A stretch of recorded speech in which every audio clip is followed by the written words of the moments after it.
शुरुआत। मेरा नाम कैप्टन अर्जुन सिंह राठौड़ है। मैं भारतीय सेना की पैरा एसएफ रेजिमेंट का एक रिटायर्ड अधिकारी हूं। आज मैं जो कहानी सुनाने जा रहा हूं वह मेरे जीवन का सबसे डरावना और रहस्यमयी अनुभव है।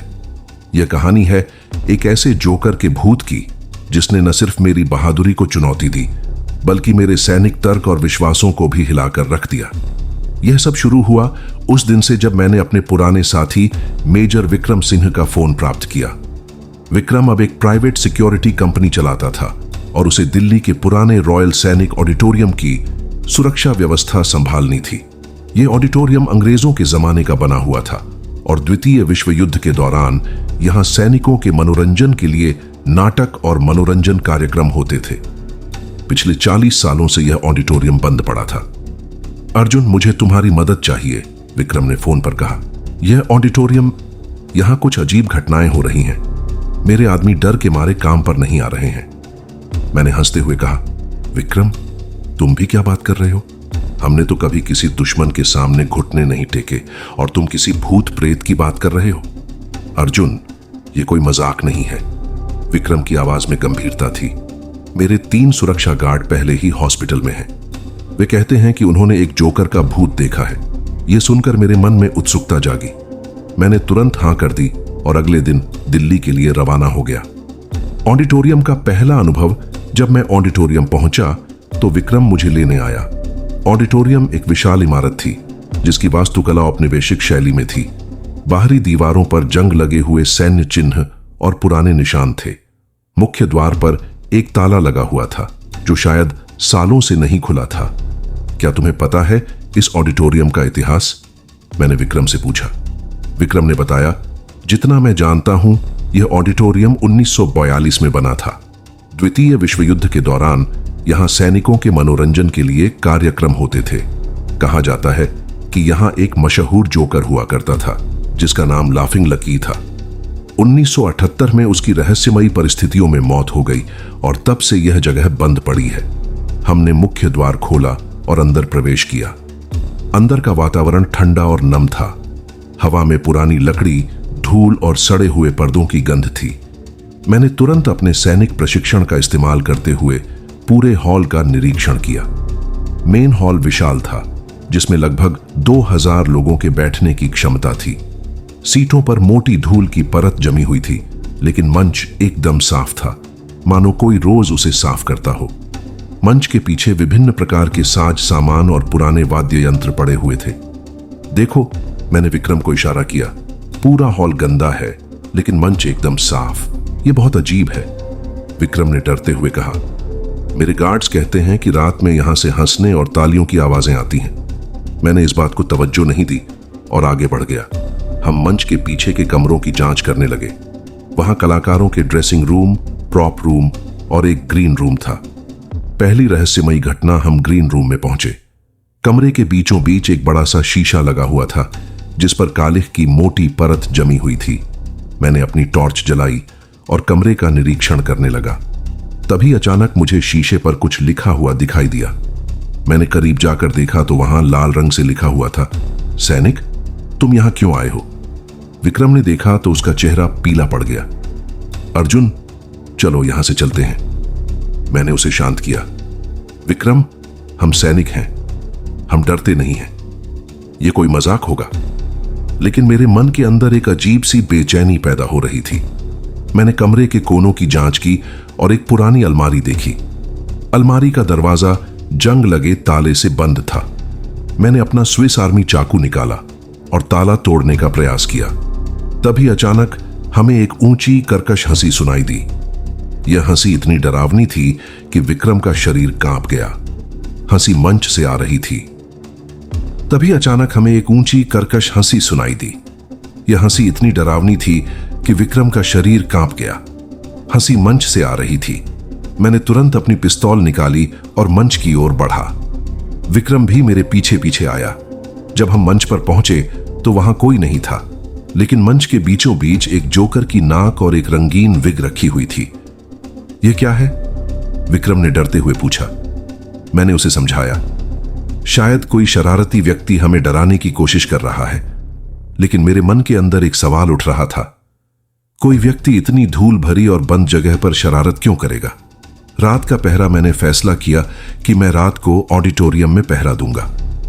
विक्रम ने मना किया, लेकिन मैं अपने फैसले पर अडिग रहा। मैंने अपना सैनिक बैग निकाला और उसमें से अपनी जरूरत की चीजें निकाली। एक शक्तिशाली टॉर्च, एक इंफ्रारेड कैमरा, एक वॉइस रिकॉर्डर और निश्चित रूप से मेरी सेवा पिस्तौल। शाम होते ही विक्रम चला गया और मैं अकेला ऑडिटोरियम में रह गया। मैंने मंच के पास एक जगह चुनी जहां से पूरे हॉल का नजारा देख सकता था। मैंने अपना इंफ्रारेड कैमरा सेट किया और वॉइस रिकॉर्डर चालू किया। रात के 9 बजे तक सब कुछ शांत रहा। मैं अपनी डायरी में नोट्स लिख रहा था कि तभी अचानक मुझे एक आवाज सुनाई दी। यह आवाज मंच के पीछे से आ रही थी, जैसे कोई धीरे धीरे चल रहा हो। मैंने तुरंत अपनी टॉर्च उठाई और आवाज की दिशा में बढ़ा। जब मैं मंच के पीछे पहुंचा तो वहां कोई नहीं था, लेकिन मुझे एक अजीब सी गंध आई, जैसे पुराने परफ्यूम और सड़े हुए फूलों का मिश्रण। तभी अचानक लाइट्स झपकनी शुरू हो गईं। झपकती हुई लाइट्स में मैंने देखा कि मंच पर एक आकृति खड़ी है। यह एक जोकर था, लेकिन उसका चेहरा सामान्य नहीं था। उसकी आंखें पूरी तरह से काले थीं और उसके मुंह से लार टपक रही थी। मैंने अपनी पिस्तौल तानी और चिल्लाया, खुद को पहचानो, तुम कौन हो? जोकर ने अपना सिर घुमाया और एक डरावनी हंसी हंसी। मैं लकी हूं, यह मेरा घर है। तुम यहां क्यों आए हो सैनिक? मैंने जवाब दिया, मैं यहां सच्चाई का पता लगाने आया हूं। जोकर ने आगे बढ़कर कहा, सच्चाई? सच्चाई तो 40 साल से यहां दफन है। क्या तुम सच में जानना चाहते हो? मैंने हां में सिर हिलाया। जोकर ने अपना हाथ उठाया और मंच के एक कोने की ओर इशारा किया। वहां देखो, वहां तुम्हें तुम्हारे सवालों के जवाब मिलेंगे। जैसे ही मैंने उस कोने की ओर देखा, लाइट्स पूरी तरह से बंद हो गईं। जब लाइट्स वापस आईं तो जोकर गायब हो चुका था। मैंने उस कोने की जांच की जहां जोकर ने इशारा किया था। वहां एक पुराना ट्रंक था जो धूल से ढका हुआ था। मैंने ट्रंक को खोलने का प्रयास किया, लेकिन वह बंद था। तभी मुझे एक आवाज सुनाई दी, कल रात को आना, तब तक के लिए जीवित रहना। मैंने पीछे मुड़कर देखा, लेकिन वहां कोई नहीं था। हवा में सिर्फ वही डरावनी हंसी गूंज रही थी। सच्चाई की तलाश। अगली सुबह जब विक्रम आया तो मैंने उसे पूरी घटना सुनाई। विक्रम का चेहरा डर से सफेद हो गया। अर्जुन, यह बहुत खतरनाक है, उसने कहा। हमें यह जगह छोड़ देनी चाहिए। लेकिन मैं अब पूरी तरह से जांच में लग चुका था। मैंने विक्रम से कहा, हम सैनिक हैं विक्रम, हम कभी हार नहीं मानते। मैं आज रात फिर यहां रुकूंगा। मैंने दिन के उजाले में पूरे ऑडिटोरियम की अच्छी तरह से जांच की। मैंने पाया कि ऑडिटोरियम के नीचे एक तहखाना है, जिसका दरवाजा मंच के नीचे छिपा हुआ है। यह दरवाजा लकड़ी का बना हुआ था और उसे खोलने के लिए एक विशेष तंत्र था। मैंने विक्रम से पूछा, क्या तुम्हें इस तहखाने के बारे में पता था? विक्रम ने नकारात्मक जवाब दिया, नहीं, यह तो मैं पहली बार देख रहा हूं। मैंने तहखाने का दरवाजा खोलने का प्रयास किया, लेकिन वह बंद था। तभी मुझे एक विचार आया। मैंने उस ट्रंक की ओर देखा जो कल रात मुझे दिखाई दिया था। शायद उसी में तहखाने की चाबी होगी। मैंने ट्रंक को तोड़ने का फैसला किया। मैंने अपना बैटन निकाला और ट्रंक के ताले पर जोर से प्रहार किया। कई प्रहारों के बाद ताला टूट गया और ट्रंक खुल गया। अंदर क्या था, यह देखकर मेरी सांसें रुक गईं। ट्रंक में एक पुरानी सैन्य वर्दी थी, जिस पर कप्तान का तारा लगा हुआ था। वर्दी के ऊपर खून के धब्बे थे, साथ ही एक डायरी और कुछ पुराने फोटोग्राफ भी थे। मैंने डायरी खोली। यह लकी की डायरी थी, जिसमें उसने ऑडिटोरियम के काले राज लिखे हुए थे। पहले पन्ने पर लिखा था, अगर यह डायरी किसी के हाथ लगी है तो समझ लो कि मैं मर चुका हूं, मेरी हत्या की गई है। मैंने आगे पढ़ना शुरू किया। डायरी में लिखा था कि लकी ने ऑडिटोरियम में हो रहे गैर कानूनी हथियारों की तस्करी के बारे में पता चला था। लकी के भूत से मेरे सामने के बाद का पहला महीना सब कुछ सामान्य लग रहा था। भ्रष्ट अधिकारी गिरफ्तार हो चुके थे, ऑडिटोरियम की सफाई और मरम्मत का काम पूरा हो चुका था और विक्रम की सिक्योरिटी टीम नियमित रूप से ड्यूटी दे रही थी।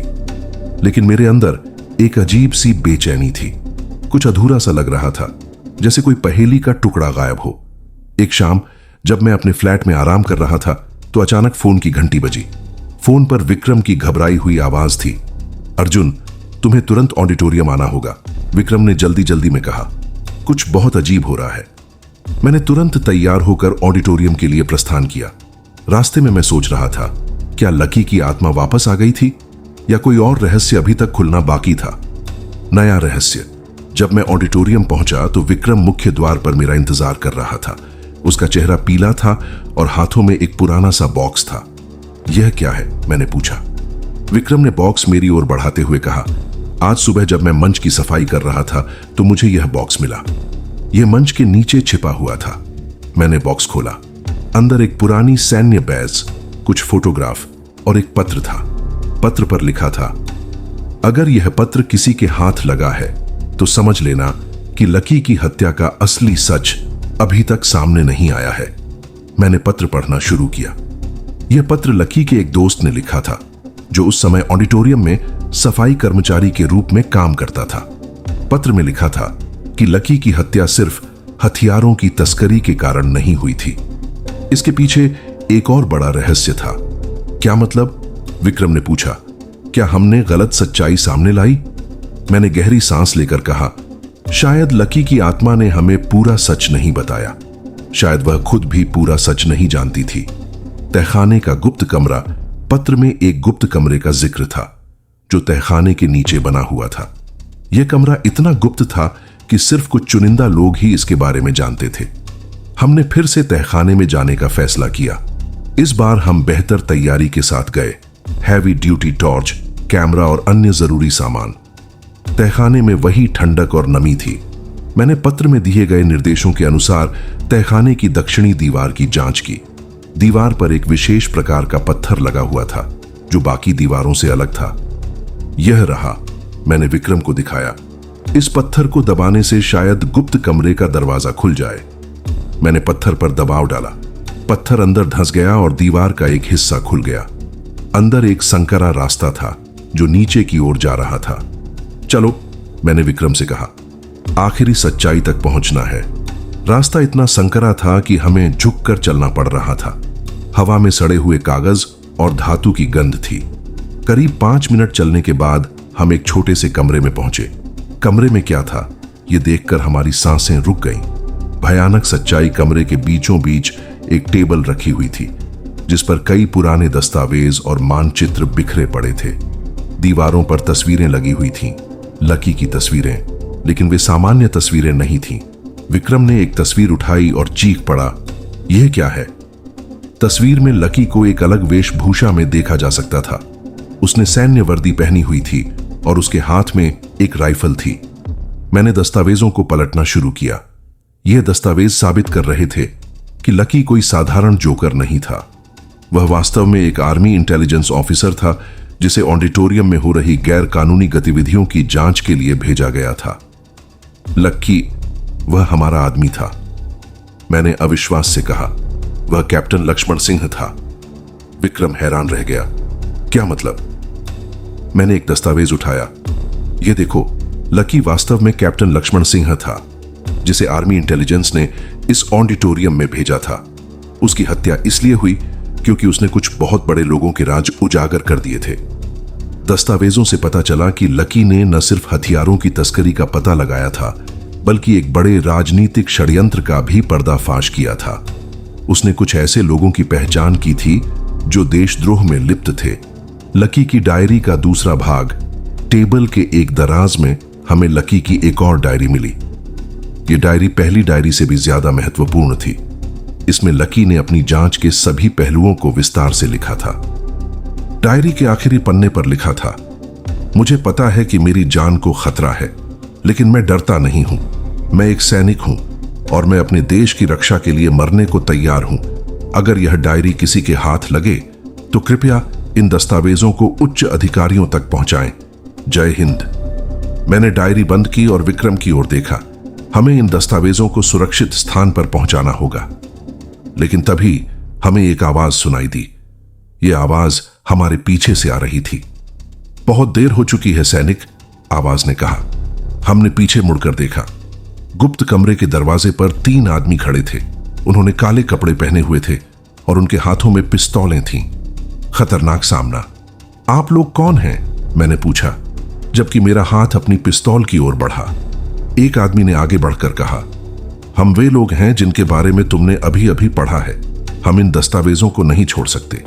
विक्रम ने डरते हुए कहा। अर्जुन, यह बहुत खतरनाक है। मैंने शांत रहने की कोशिश की। तुम लोग जानते हो कि तुम किससे पाला पड़ रहे हो? मैं एक सैनिक हूं। दूसरे आदमी ने हंसते हुए कहा। हम जानते हैं कि तुम कौन हो कैप्टन अर्जुन सिंह, लेकिन आज तुम्हारी सेवानिवृत्ति हो जाएगी, स्थायी रूप से। मैंने तेजी से सोचना शुरू किया। हम 2 अगेंस्ट 3 थे और उनके पास हथियार थे, लेकिन हमारे पास एक फायदा था। हम इस जगह को बेहतर जानते थे।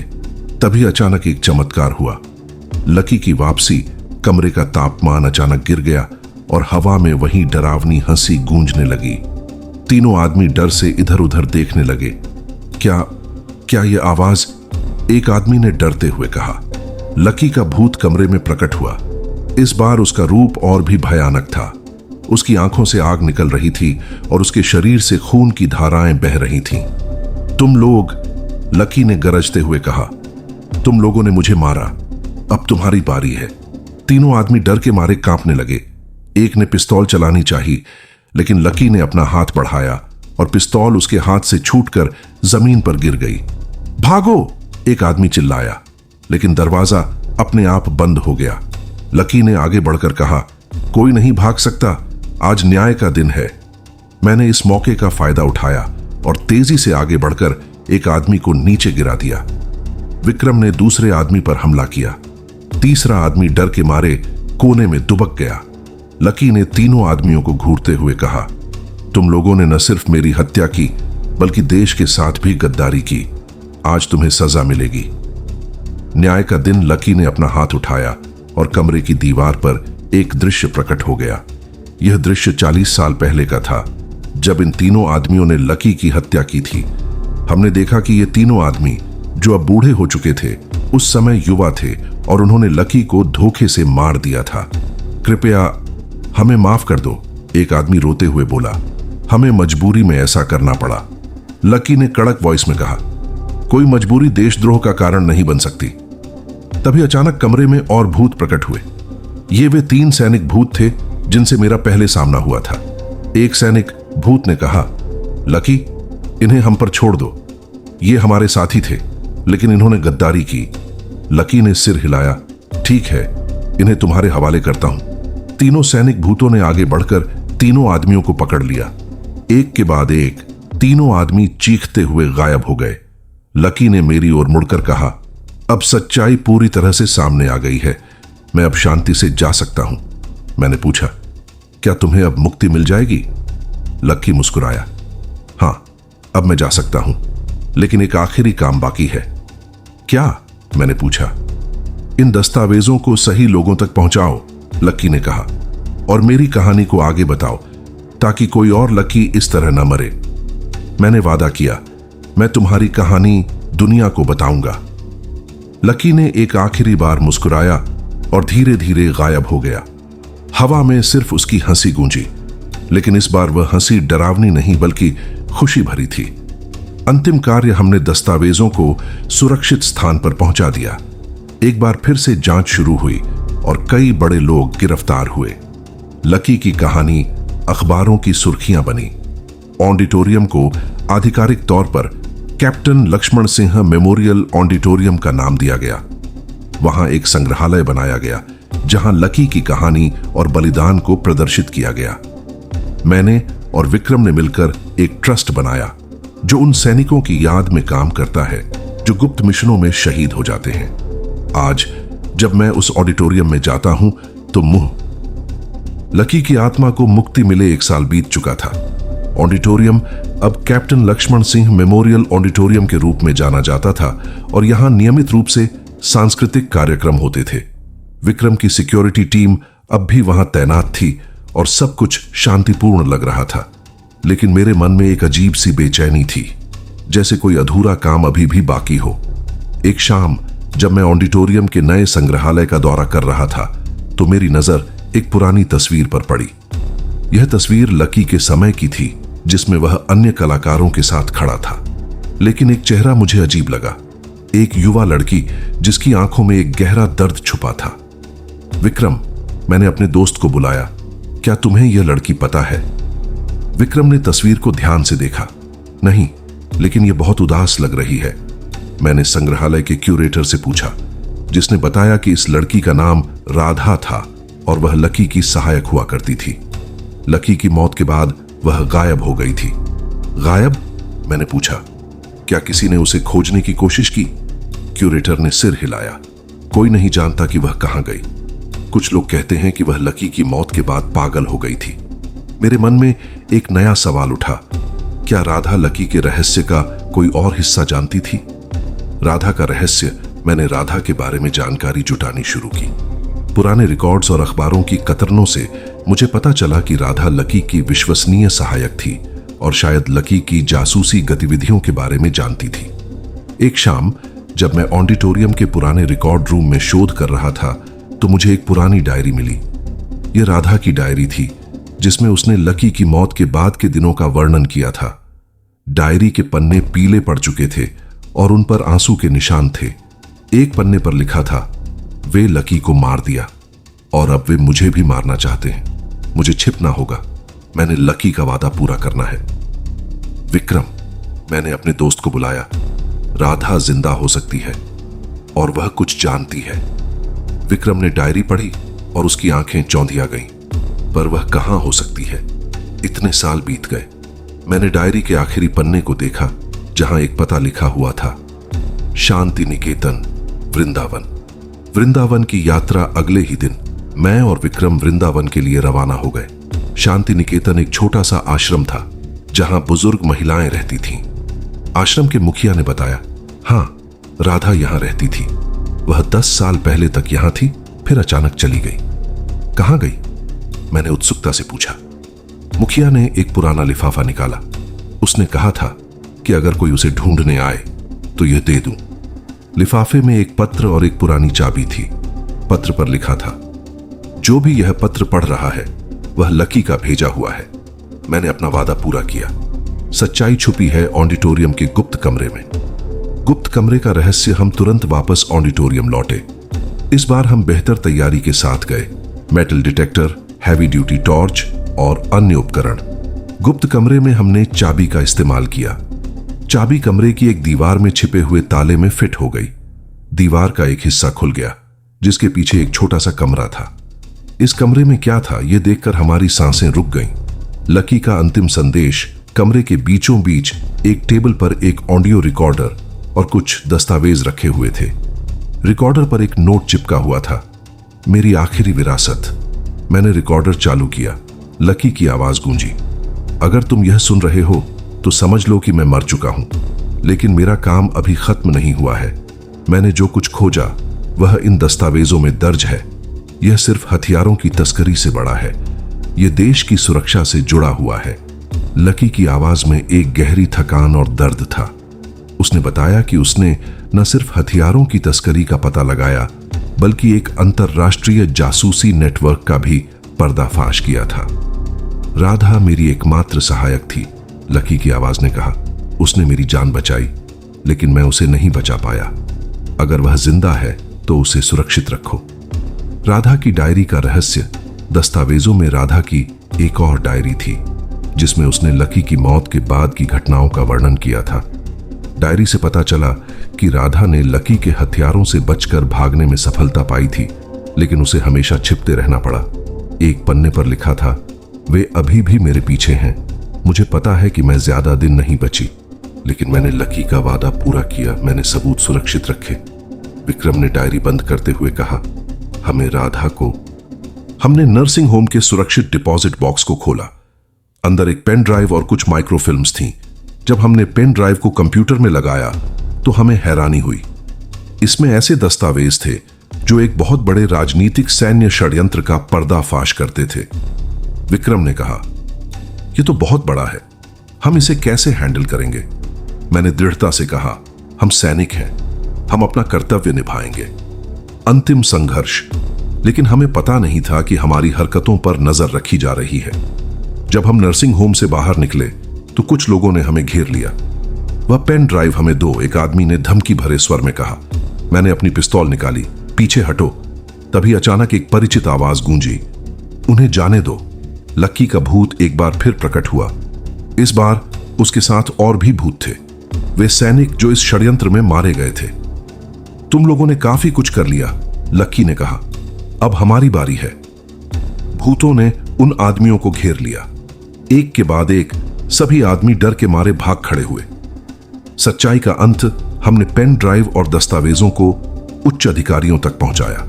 इस बार की जांच और भी गहरी हुई और कई बड़े लोग गिरफ्तार हुए। राधा ने अंतिम सांस ली, लेकिन शांति के साथ। उसे पता था कि उसने लकी का वादा पूरा किया।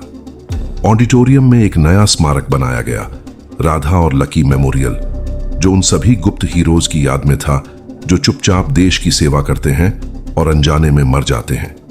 अंतिम विदाई। एक शाम जब मैं अकेला ऑडिटोरियम में बैठा था तो लकी का भूत एक बार फिर प्रकट हुआ। इस बार वह शांत और प्रसन्न लग रहा था। शुक्रिया, लकी ने कहा, तुमने न सिर्फ मुझे मुक्ति दिलाई बल्कि राधा को भी शांति मिली।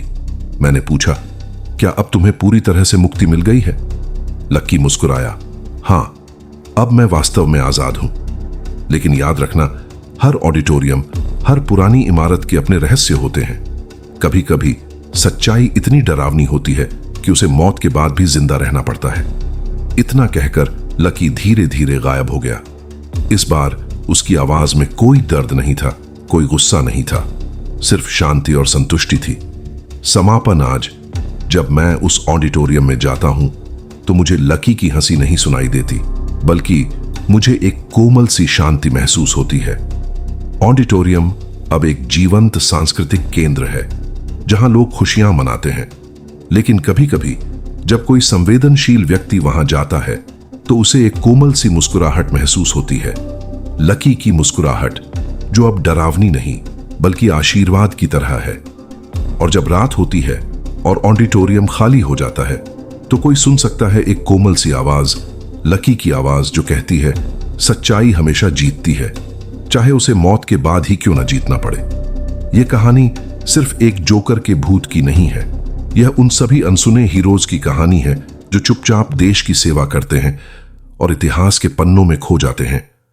लेकिन कभी कभी उनकी आत्माएं हमें याद दिलाती हैं कि सच्चाई कभी नहीं मरती।